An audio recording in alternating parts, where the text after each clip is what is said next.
भगवान कहते हैं निर्मल मन जन सो मोहि पावा। यही बात प्रहलाद जी कह रहे हैं, भैया अपने मन को वासना से रहित करके भगवान की आराधना करो। ये उपदेश दे रहे थे, सब बड़े प्रसन्न हुए, प्रसन्न हो करके सबने जोर से कीर्तन किया। और वो कीर्तन कर रहे थे तब तक वो आ गए, संड अमर्क गए थे कहीं। और उन्होंने देखा कि यहाँ तो खूब बढ़िया चकाचक कीर्तन हो रहा है, तो भाग करके गए हिरण्यकशिप के पास। बोले समस्या पैदा हो गई। बोले क्या? बोले एक प्रहलाद जी का रोग सबको पकड़ लिया। वो जो भक्ति का रोग था ना, सब उससे ग्रस्त हो गए। बोले सत्य सत्य बताओ बात क्या है? तो सारी बात बता दी। हिरण्यकशिप ने बुलाया प्रहलाद जी को। प्रहलाद जी दरबार में उपस्थित हुए। क्रोध में आकर के हिरण्यकशिप ने कहा, हे दुर्विनीत मंदात्मन, कुल भेद कराधम, स्तब्धम अच्छासनोद्धूतम नेसे त्वाद्यमाक्षयम्। अरे उद्दंड बालक, अरे मंदबुद्धि, बता मेरी आज्ञा की अवहेलना तुम कर रहे हो? बताओ। क्रुद्धस्य अस्य कंपन्ते त्रयो लोका सहेश्वरा, तस्य मे भीतवन्मूढ़ शासनम किम बलोत्यगा। किसके बल से तुमने ऐसा किया है? जिसके क्रोधित होते ही तीनों लोकपाल कांप उठते हैं, किसके बल से तुमने मेरी अवहेलना की है? प्रहलाद जी ने कहा, पिताजी न केवलम में भगवतस्य राजन, सवै बलम बलिनाम चापरेशाम, परे वरेमी स्थिर जंगमाये, ब्रह्मादयो नवसम प्रणीता। पिताजी केवल मेरे ही बल नहीं, आपके भी बल वही हैं। हाँ, आपने जिन ब्रह्मा जी से वरदान लेकर के बल प्राप्त किया है ना, अरे उन ब्रह्मा जी को भी उन्हीं से बल मिला है। हे पिताजी, हम आपसे फिर से यही प्रार्थना करते हैं कि आप अपने आसुरी भाव का परित्याग कर दीजिए। आपने व्यर्थ में अपने ऊपर एक बोझा ढो लिया है। क्या? अभिमान का बोझा सिर पर लाद रखा है कि हमने सारी त्रिलोकी जीत ली। लेकिन यह आपका भ्रम है। इसलिए भ्रम है कि त्रिलोकी जीतना तो दूर की बात है, आपके भीतर ही काम, क्रोध, लोभ, ये सब शत्रु अपना अधिकार किए बैठे हैं। आपको इन्होंने अपने अधीन कर लिया है, इसलिए आप क्रोध के अधीन हो रहे हैं, काम के अधीन हो रहे हैं, क्रोध के, लोभ के अधीन हो रहे हैं। हे पिताजी, दस्योन पुरा सन्न विजित्य लुम्पतो, मन्यंत एके स्वजिता दिशो दस। 6 शत्रु जो हैं, काम, क्रोध, लोभ, मोह, मद और मत्सर, इनको तो जो जीत नहीं लेता और ये मान लेता है कि हमने 10 दिशाएं जीत ली, वो वास्तव में देखा जाए तो अज्ञानी ही है। इसलिए पिताजी, आप इस अपने आसुरी भाव का परित्याग करके भगवान का भजन करने लगिए, तो ये आपका अभिमान भी आपके पास रहेगा नहीं, और ये 6 शत्रु जिनके आप अधीन हैं, ये आपके अधीन हो जाएंगे। यही हम आपसे प्रार्थना कर रहे हैं। फिर वास्तव में आप सच्चे त्रिलोक विजेता हो जाएंगे जब भगवान का भजन करने लगेंगे। तो इतना सुन करके क्रोध में आकर के कहा, व्यक्तम तम मर्तु कामोसी योति मात्रम विकथ्य से। अब निश्चित हो गया कि तू मरना चाहता है। क्यों? क्योंकि जो मरना चाहते हैं वैसे वही ममूर्षाणाम हेमंदात्मन ननुस्र विप्लवा गिरा। क्योंकि जो मरना चाहते हैं वही तुम्हारे जैसे बेसिर पैर की बात करते हैं। क्या है बेसिर पैर की बात? कहता है बेसिर पैर की बात यह है कि यत्त्वया मंद भाग्योक्तो मदन्यो जगदीश्वर, मेरे अतिरिक्त तो तुम दूसरे को जगत का ईश्वर मान रहे हो, यही तुम्हारे बेसिर पैर की बात है।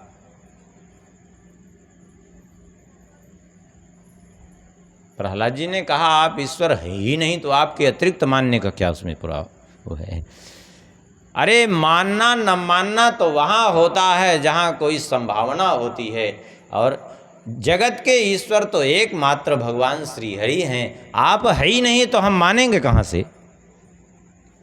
हिरण्यकशिप ने कहा कहाँ है वो तुम्हारा ईश्वर? प्रहलाद जी ने कहा प्रश्न आपका गलत है, ये पूछिए कि वो है कहाँ, नहीं सर्वत्र तो विद्यमान है वह। हिरण्यकशिप ने कहा क्वासौ यदि स सर्वत्र कस्मा स्तंभे न दृश्यते, यदि सर्वत्र है तो इस खंभे में क्यों नहीं दिखता? प्रहलाद जी ने कहा बस यही बात तो हम आपसे कह रहे हैं, अपने अभिमान के पर्दे को अपने नेत्रों से निकाल करके फेंक दीजिए, इसी खंभे में आपको दिखेंगे, क्योंकि वे भी इसमें विद्यमान हैं। इतना सुन करके क्रोध में आकर के अपने सिंहासन से कूदा, जाकर के एक मुक्के का प्रहार किया उसी खंभे पर। जैसे ही खंभे पर प्रहार किया, अचानक उस खंभे से भयंकर ऐसा शब्द हुआ मानो ब्रह्मांड कटा फट गया हो। हिरण्यकशिप घबरा गया, अरे मेरे मुक्के का प्रहार तो है नहीं है, मेरे मुक्के से इतना शब्द नहीं हुआ, ये शब्द करने वाला कौन है इतना भीषण? अभी देख ही रहा था ये शब्द प्रकट कैसे हुआ, हमारे मुक्के से नहीं हुआ है, स्वाभाविक शब्द कौन करने वाला है? अभी देख ही रहा था, तब तक वो खंभा ही फट गया बीच से, और उसी खंभे से सत्यम विधातुम निज भृत्यभासितम व्याप्तिम च भूतेष्वखिलेषु चात्मनः अदृश्यतात् यद्भूतरूपमोद्वहन् स्तंभे सभायां नम्रगम नमानुषम। उसी खंबे से प्रकट हुए, क्यों? सत्यम विधातुम निज भृत्य भाषितम, अपने भक्त की वाणी का वचन मान रखने के लिए, अपने भक्त की वाणी को सत्य करने के लिए उसी खंबे से निकले। और व्याप्तिम च भूतेषु अखिलेषु, सर्वत्र भगवान विद्यमान है, वासुदेव सर्वम सर्वम खलविदम ब्रह्म, इस वेद वाणी को भी सत्य करने के लिए और ब्रह्मा जी के दिए हुए वरदान को सत्य करने के लिए उसी खंभे से प्रकट हुए। क्योंकि ब्रह्मा जी ने जो वरदान दिया है कि इस परिस्थिति में मरेगा, संपूर्ण वरदानों का मान रखते हुए भगवान प्रकट हुए, लेकिन किस रूप में? बोले स्तंभे सभायाम मृगम नमानुषम। न पूरा शरीर सिंह का है, न पूरा शरीर मनुष्य का। कैसे प्रकट हुए? बोलिए नृसिंह भगवान की जय। नृसिंह रूप में। हिरण्यकशिप पहले तो घबरा गया, फिर उसको लगा कि ब्रह्मा जी का तो वरदान है कि हम मरेंगे ही नहीं किसी से, और लेकर के गदा भगवान के ऊपर टूट पड़ा। अब भगवान के ऊपर लेकर के गदा टूट पड़ा तो भगवान ने उसको पकड़ लिया। कैसे? बोले ऐसे ही पकड़ लिया जैसे कि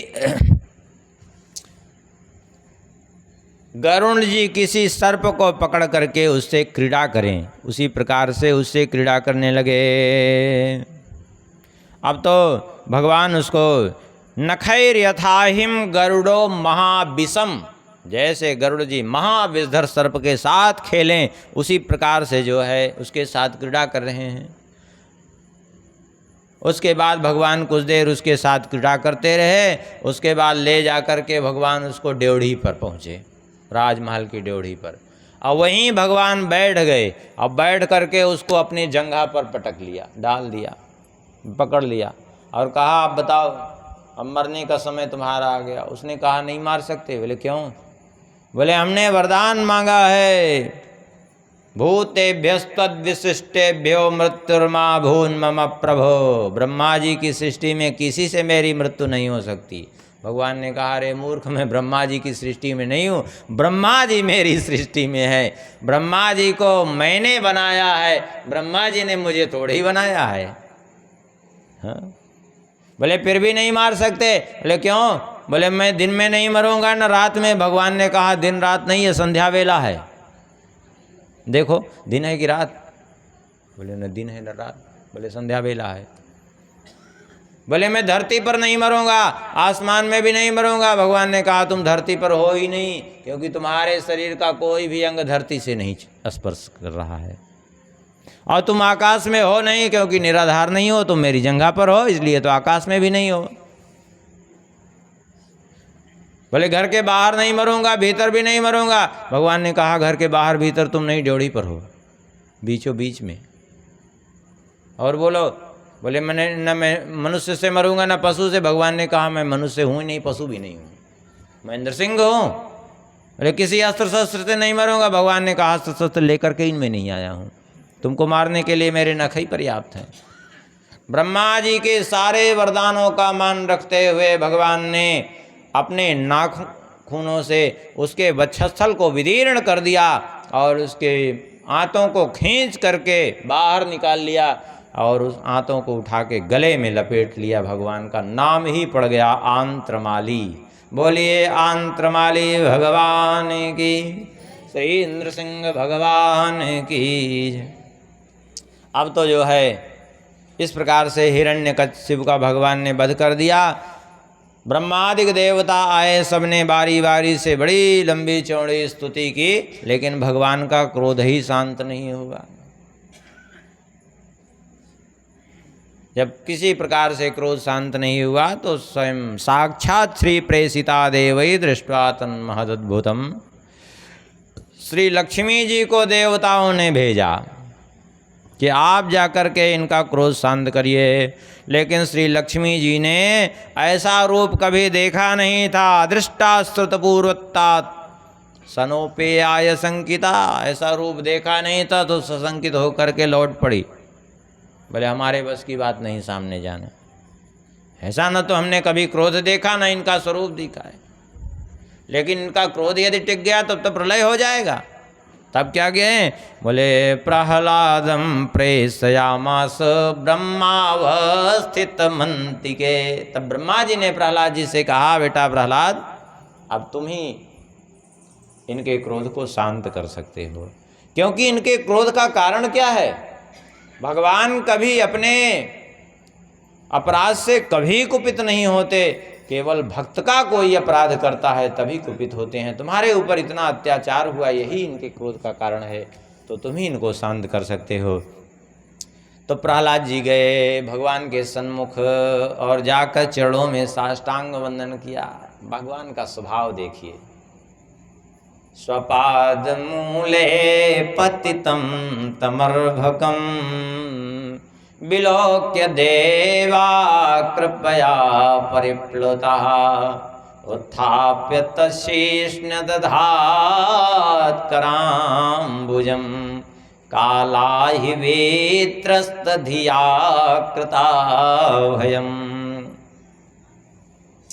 जाकर के प्रहलाद जी ने जैसे ही चरणों में साष्टांग वंदन किया, सपाद मूले पतितम तमर्भकम, अपने चरणों में बालक को पड़ा हुआ देख करके विलोक्य देवः कृपया परिप्लुतः, भगवान का हृदय करुणा से भर गया, कृपा से भर गया और दौड़ करके उठा लिया। उत्थाप्य तच्छीष्ण दधात कराम्बुजम, प्रहलाद जी के मस्तक पर अपना कर कमल रखा, मानो उनको काल से भी निर्भय कर दिया। काला ही वित्रस्त धिया कृता भयम्।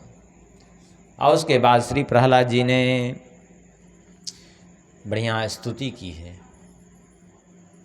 कई श्लोकों में प्रहलाद जी ने स्तुति की है। प्रहलाद जी कहते हैं, हे प्रभु, ब्रह्मादयः सुरगणा मुनयोऽथ सिद्धा सत्वैकतान् मतयो वचसां प्रवाहै नाराधितं पुरुगुणैरधुनापि पिप्रुः किं तोष्टुमर्हति समे हरिरुग्रजाते। कैसी विनम्रता भरी स्तुति है प्रहलाद जी की।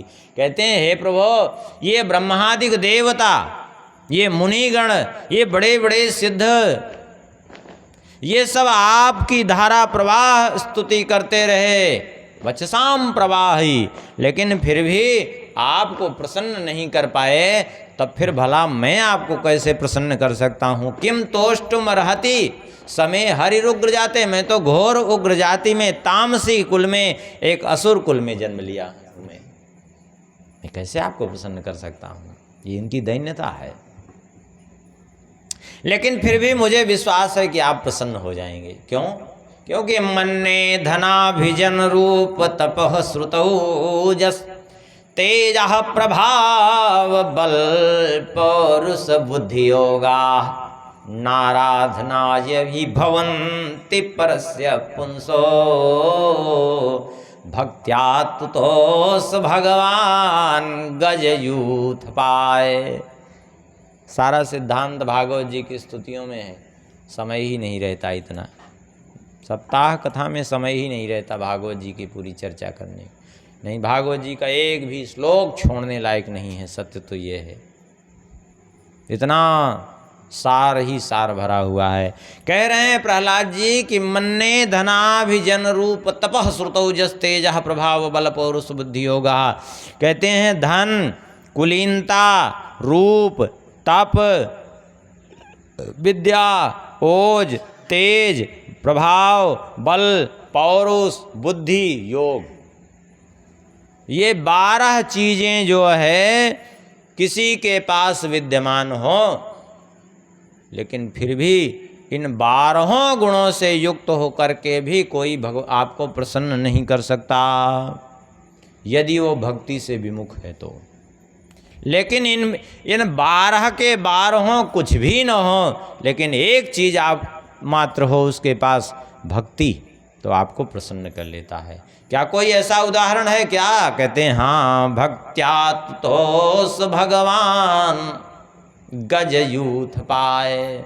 भक्ति से प्रसन्न हो जाते हैं। उदाहरण है गजेंद्र, गजयूथ पाए। गजेंद्र, अरे उसके पास बल था, वो भी क्षीण हो चुका था, बुद्धि थी ही नहीं, क्योंकि वो हाथी जैसी जड़ योनि में जन्म हुआ था, आत्मस्मृति विनाशिनी, ऐसी योनि।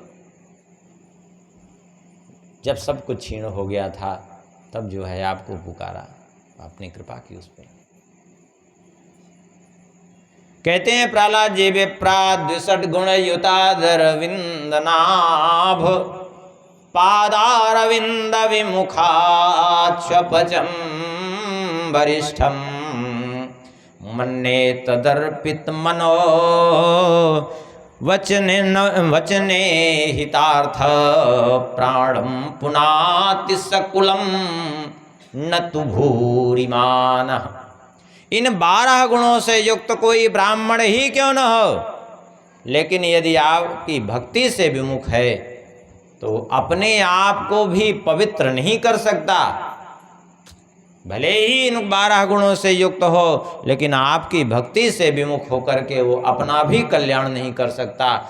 लेकिन कोई चांडाल ही क्यों न हो, समस्त गुणों से रहित ही क्यों न हो, लेकिन आपकी भक्ति से यदि युक्त है तो अपने की कौन कहे, संपूर्ण कुल को पवित्र कर देगा। इसलिए पादार विंद विमुखात् छपचम वरिष्ठम, इन 12 गुणों से युक्त ब्राह्मण ही क्यों न हो, लेकिन भगवत विमुख है तो उससे श्रेष्ठ है वो चांडाल जो भगवत भक्त है।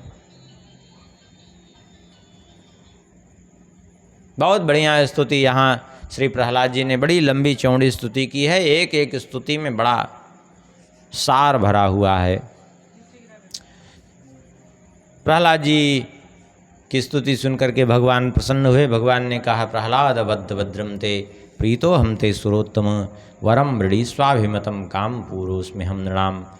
बेटा प्रहलाद, जो इच्छा हो तुम्हारी वो वरदान हमसे तुम मांग लो, मैं तुम्हें अवश्य प्रदान करूँगा। सुन करके प्रहलाद जी ने बहुत बढ़िया बात कही। माम प्रलोभयोत्पत्त्या सक्तम कामे सुतैर्वरै तत्संगभीतो निर्विण्णो मुक्षुस्त्वाम उपाश्रिता। हे प्रभु, मुझे इस वरदान का प्रलोभन मत दीजिए, क्योंकि इन्हीं कामनाओं के कारण ही तो बार बार जन्म हो रहा है, बार बार मरण हो रहा है। हे प्रभु, क्या तुम्हें कुछ नहीं चाहिए? बोले नहीं प्रभु। लेकिन अचानक प्रहलाद जी ने विचार किया कि भगवान मांगने के लिए कह रहे हैं, इसका मतलब क्या है? कहीं ना कहीं हमारे अंतर हृदय में जरूर वासना का बीज है, क्योंकि भगवान कोई वाणी अन्यथा नहीं कहते हैं। कहीं ना कहीं कामना अंकुरित भले नहीं है, लेकिन बीज तो जरूर होगा। तभी तो भगवान ने मांगने के लिए कहा, क्योंकि भक्त के को इस प्रकार से भगवान कहेंगे क्यों?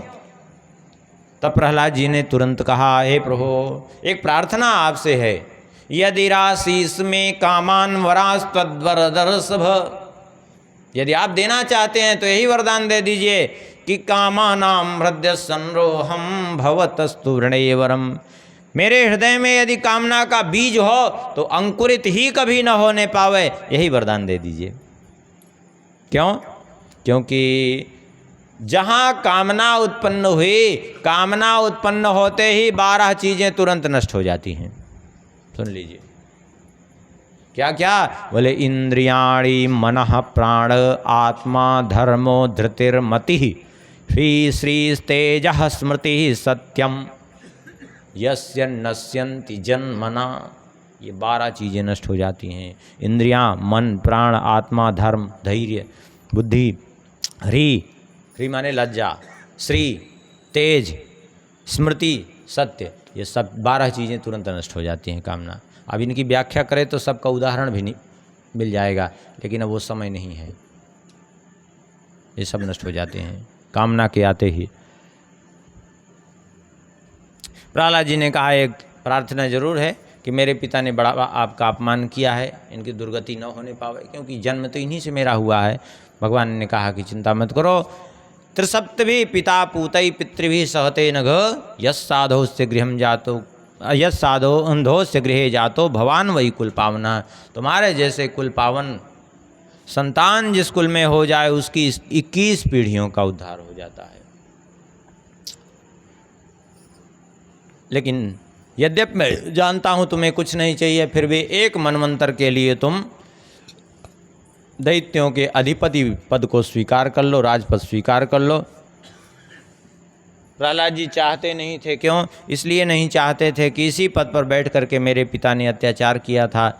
भगवान ने कहा, लेकिन एक सहज सिद्धांत है, रागे धर्मणि धर्मिष्ठा पापे पापा समय समा राजानम मनवर्तन्ते था राजा तथा प्रजा। राजा जैसा होता है वैसे ही प्रजा हो जाती है। राजा पापी हो तो सारी प्रजा पापग्रस्त हो जाएगी। राजा जो है यदि धर्मात्मा हो तो सारी प्रजा धर्मात्मा हो जाएगी, क्योंकि राजानम मनवर्तन्ते यथा राजा तथा प्रजा। राजा चोर हो तो सारी प्रजा चोर होने लग जाएगी, स्वाभाविक है। सभी राजा का अनुकरण करते हैं। जैसा राजा होगा वैसे ही प्रजा होगी, ये पक्की बात है। तो तुम यदि राजा बनोगे तो निश्चित रूप से सारी प्रजा भक्त बन जाएगी। इस प्रकार से समझाया। प्रहलाद जी ने भगवान की आज्ञा मान करके स्वीकार कर लिया। उसके बाद श्री नारद जी ने बड़ा श्रम धर्म का विवरण किया है।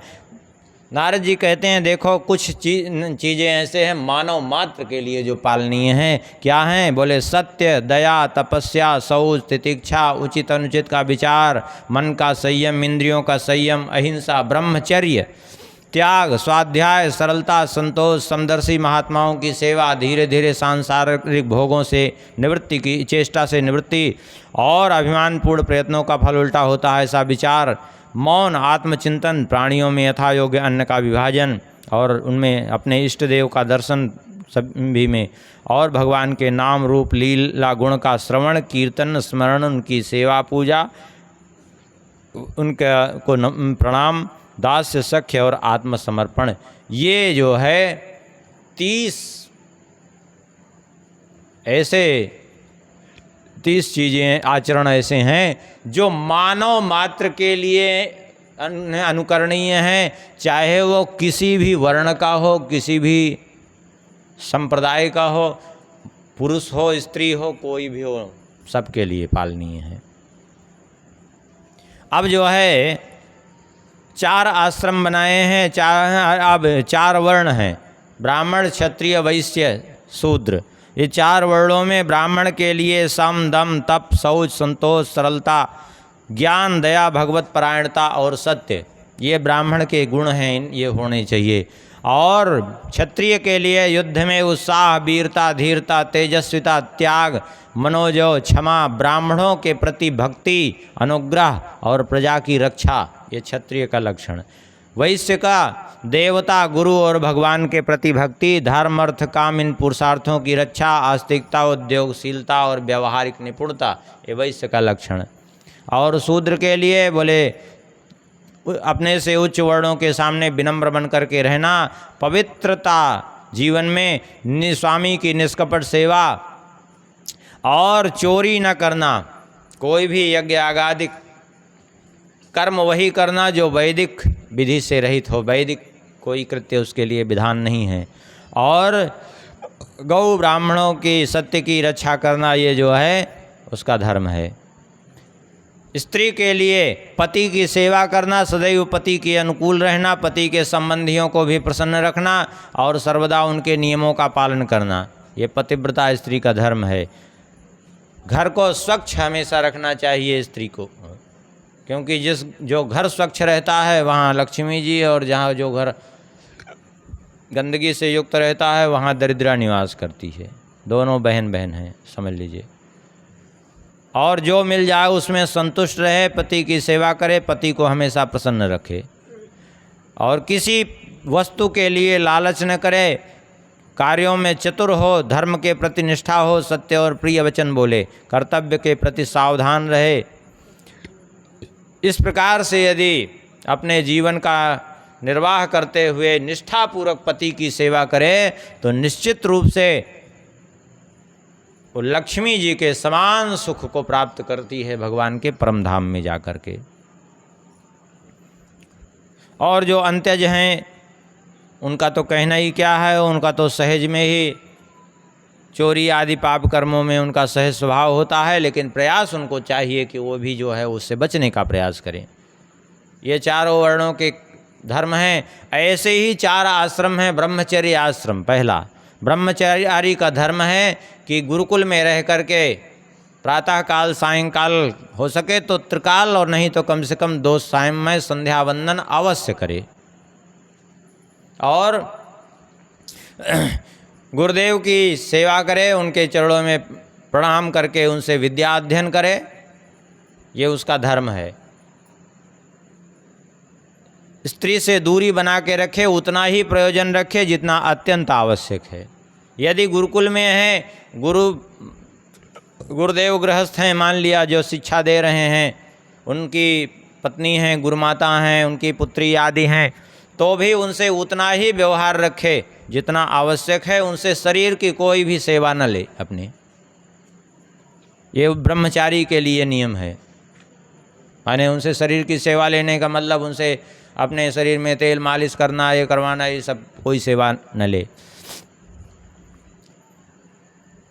और ऐसे ही वानप्रस्थी का धर्म है कि वानप्रस्थी को तपस्या में जीवन होना चाहिए, उसका जीवन भोग में नहीं होना चाहिए। तपस्या में अपना जीवन रखे, जो भी स्वाभाविक रूप से प्राप्त हो जाए उसको इकट्ठा कर ले, अपने तपस्या के योग्य फल मूल आदि, और तपस्या में अपना जीवन बिताए। ऐसे ही सन्यासी का धर्म है कि वो तृष्णा का परित्याग करके किसी प्रकार का लोभ लालच किए बिना ज़्यादा मंडली जोड़ना, बहुत शिष्य संग्रह करना, इन सब वृत्तियों को छोड़ करके स्वच्छंद विचरण अधिक समय करे, लोगों को ज्ञानोपदेश दे करके उनका भी कल्याण करे और स्वयं भी भगवत चिंतन करते हुए अपने जीवन को धन्य करे। किसी चीज़ का संग्रह न करे, उतना ही उसके पास वस्तुएं हों जो अत्यंत आवश्यक हैं, अनावश्यक किसी चीज़ का संग्रह न करे। गृहस्थाश्रमी के लिए युधिष्ठिर जी ने पूछा क्या करना चाहिए, तो श्री नारद जी कहते हैं गृहस्थाश्रम में भी रह करके उसके ऊपर जिम्मेदारी है। ब्रह्मचर्य आश्रम, वानप्रस्थाश्रम और संन्यास आश्रम, इन तीनों आश्रमियों का भी भरण पोषण की जिम्मेदारी उसके ऊपर है। गोवंश का पालन करना भी उसकी जिम्मेदारी है। आए गए अतिथि ब्राह्मणों की सेवा करना भी उसकी जिम्मेदारी है। समय समय पर तीर्थ यात्रा आदि करना भी उसकी जिम्मेदारी है। और कुछ ऐसे समय होते हैं जैसे आश्विन कृष्ण पक्ष है, पितरों का श्राद्ध, पिंडदान, तर्पण आदि करना, यह भी उसका कर्तव्य बनता है, उससे उपरत नहीं हो। और कर्क की संक्रांति है, मकर की संक्रांति है, इन दिनों में ध्यान रखे, हो सके तो ब्राह्मणों को भोजन करावे। अक्षय नवमी है, वैशाख शुक्ल पक्ष तृतीया, जिसको अक्षय तृतीया आदि कहते हैं, इन दिनों में हो सके तो ब्राह्मणों को दान करे, भोजन करावे। इस प्रकार से जो है समय समय पर तीर्थों में यात्रा करे, लेकिन तीर्थ यात्री बन करके, पिकनिक मनाने की दृष्टि से नहीं। हाँ, तीर्थ यात्रा का फल कब मिलता है, किसी दिन अवसर मिला तो बोल देंगे। इस प्रकार से यदि करे, अपने निष्ठापूर्वक अपने धर्म का पालन करे, तो वह भी जो है गृहस्थाश्रम धर्म में रह करके भी वो मुक्त हो जाएगा। और नहीं तो गृह कारण नाना जंजालाती यद दुर्गम शैल विशाला, वो तो है ही है। इस प्रकार से उपदेश दिया श्री नारद जी ने। और यहीं सप्तम स्कंद की कथा संपन्न होती है। अब यहीं कथा को भी विश्राम करते हैं, शेष भगवत कृपा से आगे कल के प्रसंग में स्मरण करेंगे। गोविंद जय जय गोपाल जय जय, गोविंद जय जय गोपाल जय जय, श्री राधा रमण हरि गोविंद जय जय, राधा रमण हरि गोविंद जय जय, श्री राम जय जय रघुवीर जय जय, श्री राम जय जय रघुवीर जय जय, सीतारमण श्री रघुनाथ जय जय, सीतारमण श्री रघुनाथ